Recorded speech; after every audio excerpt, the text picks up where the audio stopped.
Hi friends, आज हम लोग बात करने वाले हैं ओपिनियन पोल्स की। एसवाई कुरैशी का एक आर्टिकल है और इंडियन एक्सप्रेस में वो आर्टिकल आया था। तो why opinion polls need regulation, ये इलेक्टोरल रिफॉर्म्स इन इंडिया के टॉपिक में इम्पोर्टेंट हो जाता है और आपके लिए मेंस के लिए तो इम्पोर्टेंट है ना। तो ये देख लेते हैं। आप अभी अब चूंकि लेजिस्लेटिव असेंबली के इलेक्शंस चल रहे हैं 5 स्टेट्स में और आज पहला 10th फरवरी है, तो आज पहला वोटिंग है, पहले चरण की वोटिंग है। तो हर इलेक्शन सीजन में आपने देखा होगा टेलीविजन चैनल में मतलब फ्लडेड हो जाता है ओपिनियन पोल, और उसके बाद जब वोटिंग खत्म होती है एग्जिट पोल से, है ना। तो पहला तो क्वेश्चन ये आपके दिमाग में यही आना चाहिए कि ओपिनियन और एग्जिट पोल में अंतर क्या है, और दूसरा कि ये होते क्या क्या है ना। What our opinion poll? Opinion poll simple है कि एक तरीके का सर्वे है। दो वर्ड से मिला है, ओपिनियन और पोल। पोल यानी कि एक सर्वे, ओपिनियन यानी कि किसी का मत, किसी का विचार। तो ओपिनियन लेते हैं किसी से, उससे बात करते हैं और एक एक स्पेसिफिक इशू पर आप बात करते हैं और अनबायस्ड मैनर में बात करते हैं, एक सीरीज में बात करते हैं। पब्लिक का ओपिनियन लिया जाता है, उसको बोलते हैं, और उसके आधार पर एक पोल किया जाता है कि भाई ये पार्टी यहाँ पर, ये पार्टी यहाँ पर, आप किसको वोट देंगे, कैसे करेंगे, उसको बोलते हैं ओपिनियन पोल। डेमोक्रेसीज में जब इलेक्शंस पास आते हैं तो ओपिनियन और एग्जिट पोल जो है काफी ज्यादा चर्चा में आ जाते हैं। उस टाइम हम लोग ये वर्ड ज्यादा सुनते हैं। इलेक्शन कमीशन ऑफ इंडिया ने अलाउ किया हुआ है कि जिस दिन लास्ट पोल डे होगा, उस लास्ट पोल डे के आधे घंटे बाद, यानी वोटिंग खत्म होने के आधे घंटे बाद, आप एग्जिट पोल दिखा सकते हैं। एग्जिट पोल होता है वोटिंग खत्म होने के बाद, और ओपिनियन पोल होता है वोटिंग शुरू होने से पहले। तो how are they conducted? Interviewer और रिपोर्टर जाते हैं फील्ड में, क्वेश्चन पूछते हैं रैंडम पॉपुलेशन से, और उनका इंटरप्रिटेशन किया जाता है उनके रिस्पॉन्सेस का। और हर तबके, हर धर्म, हर जाति के लोगों से जब बात होती है तो ऐसे किया जाता है कि उस पॉपुलेशन की मतलब उस पॉपुलेशन का हर वर्ग, हर आदमी उसमें शामिल हो जाए, यानी कि हर लीडर या फिर जो उसको रिप्रेजेंट कर रहा है, उस कास्ट को, उस रिलीजन को, वो सब लोग उसमें शामिल हो जाएं, ताकि एक साइंटिफिकली और इक्वल चांस ऑफ पार्टिसिपेशन दिखाई दे कि भाई हमने सबसे बात की है, और तब ये ओपिनियन निकल के आया है कि यहाँ पर ये काम होना चाहिए था, ये नहीं हुआ, या फिर हम इस पार्टी को वोट दे रहे हैं, इस पार्टी को वोट नहीं दे रहे हैं। तो उसको बोलते हैं ओपिनियन पोल। अदरवाइज अगर ऐसा नहीं होगा, अगर आप रैंडम सैंपल लेंगे और उसमें पॉपुलेशन की स्टडी हर तरीके से नहीं की जाएगी, जिसमें इक्वल पार्टिसिपेशन आपको नहीं दिखाई देगा, तो वो बहुत ही बायस्ड टाइप का ओपिनियन पोल होगा, और एग्जिट पोल जो निकल के आएगा वो तो और बायस्ड आएगा, राइट। जरूरत क्यों है इस ओपिनियन पोल की? सी पॉपुलर ओपिनियन लेना होता है कि भाई एक तरीके का ये मेजरमेंट टूल होता है कि जनता सोच क्या रही है, फील क्या करती है किसी टॉपिक के बारे में, स्पेसिफिक व्यू पॉइंट की। आप एक एक पॉपुलेशन के एक पोर्शन को बताएं कि उसका, उससे जाने कि इसका स्पेसिफिक व्यू पॉइंट इस मुद्दे पर है क्या, राइट। मान लीजिए कि मैं रिजर्वेशन के बारे में क्या सोचता हूँ, तो वो पॉपुलेशन सोच क्या रही है। राम मंदिर निर्माण है, या फिर यूपी में रिवर गैंजेस की सफाई है, गंगा यमुना की, उस पर पॉपुलेशन सोच क्या रही है, स्पेसिफिक व्यू पॉइंट क्या है, ये जानना, पॉपुलर ओपिनियन और स्पेसिफिक व्यू पॉइंट जानना। अपॉर्चुनिटी मिलती है एक्सप्रेस करने की उन लोगों को जो यूजुअली मीडिया का एक्सेस उन तक नहीं पहुंच पाता है और आवाज नहीं उठती है, तो वो ओपिनियन पोल्स पोल्स के माध्यम से अपनी आवाज जो है अपने रिप्रेजेंटेटिव्स तक पहुंचा सकते हैं। अब इसमें इशू क्या आता है in context to relation? Authenticity. Critics ज्यादातर बोलते हैं कि क्वेश्चंस जो हैं, क्वेश्चन मतलब ऑथेंटिसिटी को क्वेश्चन किया जाता है कि ये ठीक से सवाल नहीं पूछते हैं, या फिर एक पार्टी के लिए बायस्ड है, तो जाते हैं उसी पार्टी के लोगों से बात करते हैं, इस तरीके की बातें सामने आती हैं। और मैनिपुलेशन ऑफ वोटर्स की, अब भाई आप उनको मैनिपुलेट करते हैं, वोटर्स को, उनके उनको बताते हैं कि आप जो कह रहे हैं वो गलत है, यहाँ तो बहुत सारा काम हुआ है, ऐसे हुआ है, वैसे हुआ है। Sensationalisation of by media. Media जो है इनवेरिएबली अपोज करता है आइडिया को of ban as a seat forecast to attract prime time viewership, यानी कि वो इस तरीके से इन खबरों को चलाता है कि उसकी व्यूअरशिप आए, ना कि वो असली मुद्दों को चलाता है ना। तो उसमें हेडलाइंस निकाल लेंगे और फिर अपनी टीआरपी बढ़ाने के लिए काम करते हैं, ठीक है। तो ridiculing by public mandate. Exit poll जो है लार्जली जो है वो सी डिसरिस्पेक्ट करते हैं पब्लिक ओपिनियन को। अगर अगर वो नहीं ठीक से आते हैं तो कंफ्यूजन पैदा होती है। मान लीजिए मैं ओपिनियन पोल मेरे कुछ और आ रहे हैं और मतलब पब्लिक का ओपिनियन कुछ और है लेकिन एग्जिट पोल कुछ और आ रहा है और रिजल्ट कुछ और आ रहा है, तो फिर जरूरत किस चीज की पड़ी? जो हम ओपिनियन लेने गए थे वो तो उल्टे हो गए हैं, एग्जिट पोल कुछ और बता रहा है और रिजल्ट कुछ और निकल के आ रहा है, तो माने किसकी?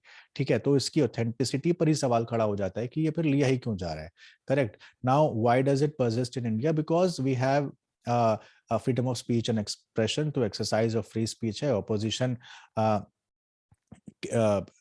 मतलब इंडिया में इसको opposition to the ban in India is mainly on the ground of freedom of speech and expression.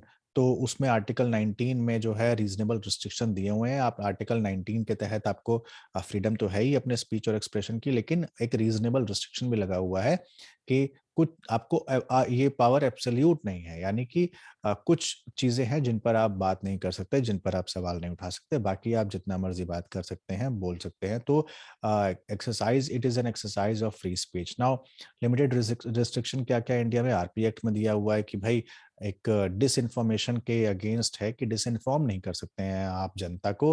Restriction on article 19 constitution में अलाउ करता है freedom of speech and expression में कि भाई इस तरीके से मतलब ये चीजें हैं रीजनेबल रिस्ट्रिक्शन में कि आप इसके बाहर नहीं जा सकते हैं, सॉवरेनिटी पर सवाल नहीं उठा सकते हैं, है ना, आप हमारी यूनिटी पर सवाल नहीं उठा सकते, मतलब उस तरीके की बातें जो आर्टिकल 19 के रीजनेबल रिस्ट्रिक्शन में दी हुई हैं, वो आप एक बार पढ़ लीजिएगा। Then article then election commission of India का जो मैंडेट है फ्री एंड फेयर इलेक्शन कराना, वो एब्सोल्यूट है, आप उसके बाहर नहीं जा सकते हैं। सुप्रीम कोर्ट के इंटरप्रिटेशंस आए हुए हैं जिसमें कहा गया है कि डिसइंफॉर्मेशन करना ये गलत बात है, और सीरीज है पूरी जजमेंट की जहां पर इसकी जरूरत यानी कि लिमिटेड रिस्ट्रिक्शन की जरूरत की बात की गई है। बेसिक स्ट्रक्चर की डॉक्ट्रिन भी ये बोलती है कि there should be a free and fair election in the basic structure of the constitution.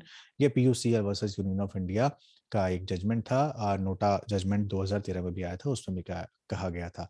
तो लिमिटेड रिस्ट्रिक्शन अभी तक इंडिया में जो है वो सुप्रीम कोर्ट के जजमेंट के आधार पर है, बेसिक स्ट्रक्चर के आधार पर है, आर्टिकल 19 के आधार पर है और आरपी एक्ट के आधार पर है कि भाई इससे बाहर आप नहीं जा सकते हैं, आपको इसमें रहकर ही काम करना पड़ेगा। एग्जाम्पल क्या है रिस्ट्रिक्शन के? रिस्ट्रिक्शन बहुत सारी कंट्रीज में इम्पोज किया जाता है 2 से 21 दिन तक का, और वो प्रायर टू पोल होता है, जैसे कनाडा में, फ्रांस में, Italy, Poland, Turkey, Argentina, Brazil, Colombia, ये कुछ एग्जाम्पल्स हैं। लेकिन इंडिया में सारी पार्टीज ने पहले तो अपोज किया था इन पोल्स का और इसको डिमांड किया था बैन के लिए, लेकिन जब वो खुद को जीतता हुआ देखते हैं टीवी पर या फिर पब्लिक ओपिनियन में, तो वो जितना अपोज करते हैं वो फिर पीछे हट जाते हैं कि भाई इन पर रिस्ट्रिक्शन नहीं लगना चाहिए। ठीक है।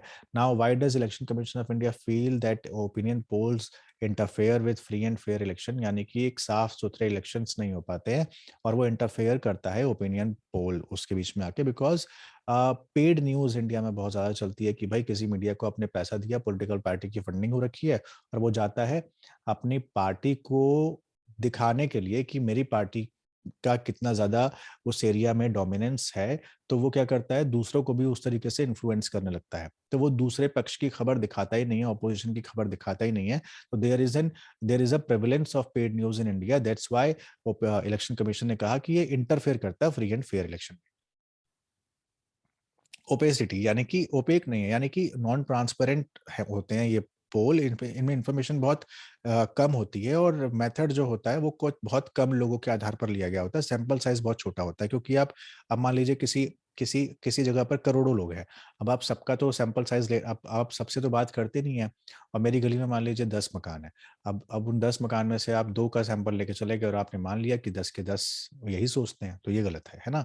आप एटलीस्ट सैंपल अगर आप ले भी रहे हैं तो आप 70% या 50% सैंपल तो लीजिए, तो लेकिन उससे कम सैंपल में मतलब उसके पलटने के चांसेस ज्यादा रहते हैं। आपने भी देखा होगा कई बार आते हैं सर्वे कि ये पार्टी सबसे ज्यादा, ये इसको सबसे ज्यादा वोट मिला, या इस कर्नाटक के लोग ये चाहते हैं, दिल्ली के लोग ये चाहते हैं, मध्य प्रदेश के लोग ये चाहते हैं। नाउ थिंक कि आपके घर में कभी कोई ओ पोल या ओपिनियन लेने आया, कभी सर्वे में आपका, आपने कभी आंसर दिया उस चीज का? जब आपके घर आज तक नहीं आया, लाइक बहुत सारे लोग ये बोलते हैं हमारे पास तो कोई नहीं आया, तो ये सैंपल बन कैसे गया, है ना? तो ओपेसिटी है, यानी कि नॉन ट्रांसपेरेंसी बहुत ज्यादा है।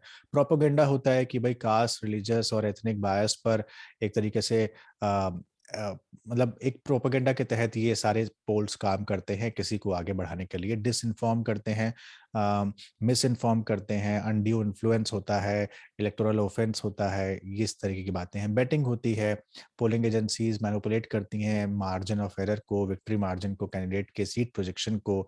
तो ये सारी नेगेटिव फाइंडिंग्स हैं जिसकी वजह से इलेक्शन कमीशन ऑफ इंडिया ने बोला कि भाई ये फ्री एंड फेयर इलेक्शन में इंटरफेयर करते हैं। Now call for a ban in India, यानी कि ये पूरे के पूरे ओपिनियन पोल को राष्ट्रीय स्तर पर बैन करने की मांग कोई पहली नहीं है। इससे पहले 1997 में इलेक्शन कमीशन ऑफ इंडिया ने ऑल पार्टी मीटिंग बुलाई थी, 2004 में बुलाई थी और यूनानिमस एक डिमांड किया था कि इस पर बैन लगना चाहिए। But the difference of opinion was only on whether the ban should apply from the announcement of the poll schedule on the or the date of notification। इस पर एक जाके एक डिफरेंस ऑफ ओपिनियन आ जाता है कि क्या जिस दिन पोल्स शुरू हो रहा है उस दिन से इसको बैन करना चाहिए या डेट ऑफ नोटिफिकेशन से। तो इस पर काफ़ी कुछ पार्टियों का कुछ कहना है, कुछ पार्टियों का कुछ कहना है। तो इलेक्शन कमीशन ऑफ इंडिया ने एक गाइडलाइंस जो हैं वो 1998 में इशू की और उसको चैलेंज किया गया सुप्रीम कोर्ट में। 5 जज की कॉन्स्टिट्यूशन बेंच बैठी, इलेक्शन कमीशन ऑफ इंडिया से पूछा गया कि ये इस तरीके का डिसीजन एक एब्सेंस ऑफ लॉ में पास कैसे कर सकते हैं। तो उसकी वीकनेस को देखते हुए इलेक्शन कमीशन ऑफ इंडिया ने अपनी गाइडलाइंस जो है विड्रू कर ली कि इस तरीके का कानून तो है ही नहीं और हम ऐसी गाइडलाइंस पारित कर नहीं सकते हैं। तो unfortunately this left the constitutionality of the issue. Way forward क्या हो सकता है इसका, दैट इंडिपेंडेंट रेगुलेटर की बॉडी जिस तरीके से ब्रिटिश पोलिंग काउंसिल है उस तरीके का इंडिया में इस तरीके की काउंसिल बने, पोलिंग काउंसिल जो कि प्रोफेशनली और सेल्फ रेगुलेटेड बॉडी हो और पोलिंग पर वो काम करे और देखे कि opinion poll, exit poll disinform, misinform तो नहीं कर रहे हैं, फ्री और फेयर इलेक्शन के रास्ते में तो नहीं आ रहे हैं और एक मैंडेटरी डिस्क्लोजर हो ताकि वो डिस्क्लोज करें, स्क्रूटनी करें सैंपल साइज के कि क्या रख रहे हैं और कौन उन्हें स्पॉन्सर करता है, मेथोडोलॉजी क्या है, टाइम फ्रेम क्या है, ये सब चीज़ें डिस्क्लोज होनी चाहिए। Quality of training of staff आप जो यूज़ कर रहे हैं क्या दे रहे हैं उनको, है ना? जब तक ये डिस्क्लोज नहीं होगा तब तक पता कैसे लगेगा कि आप ठीक काम कर रहे हैं या फिर नहीं कर रहे हैं। So this was all about election commission of India ने क्या उस पे सोचा और क्यों ओपिनियन पोल पे रेगुलेशन नीडेड है। तो यही था इस पूरे आर्टिकल में, आज हमने ये डिस्कस किया। अपना बहुत ख्याल रखिए, अगर चैनल सब्सक्राइब नहीं किया तो सब्सक्राइब ज़रूर करें और सिविल सेल की वेबसाइट पर जाके आप इसे पढ़ भी सकते हैं। Thank you so much.